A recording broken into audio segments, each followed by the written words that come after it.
Donc le réseau Nature Entreprise, c'est un projet de Notagora qui vise à redévelopper la biodiversité dans tous les espaces verts où c'est envisageable, et en particulier auprès des entreprises, des communes.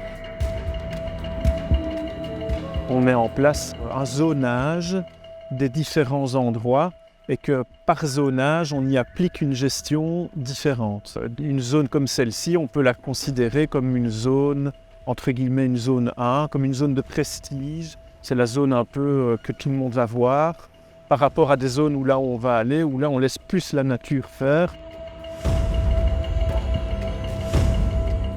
La première chose, c'est de changer son regard, notamment par rapport à un milieu comme celui-ci, où on va arrêter de tondre, etc. Puis on a vraiment le plaisir aussi de voir les espèces apparaître et de se rendre compte que finalement, on a toute cette vie qui peut vraiment venir, entre autres, sur les sites industriels.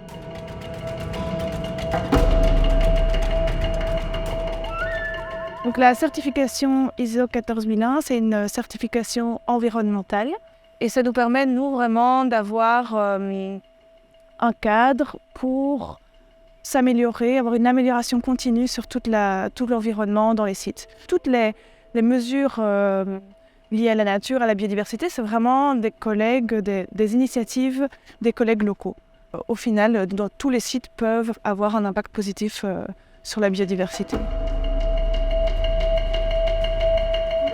Et donc ici, on a Frabel qui nous avait contactés pour avoir des conseils d'aménagement pour les espaces verts. Et donc, depuis maintenant 4 ou 5 ans, donc on fait des visites régulières.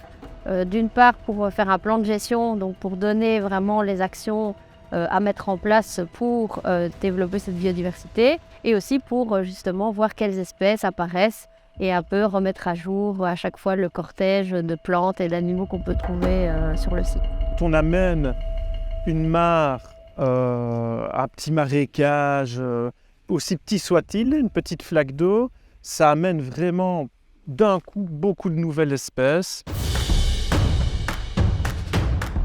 Environ 80% du travail de pollinisation qui est fait, c'est fait par les abeilles sauvages, par des papillons, par des mouches, par des coléoptères aussi qui sont des grands pollinisateurs. Tout ce travail-là, c'est irremplaçable, d'accord ?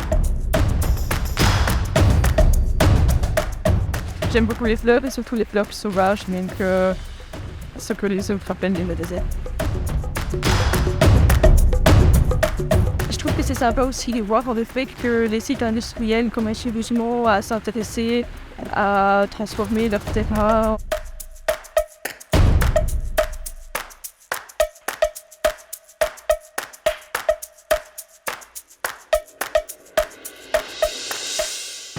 Et on a vraiment une zone dédiée 100% à la nature.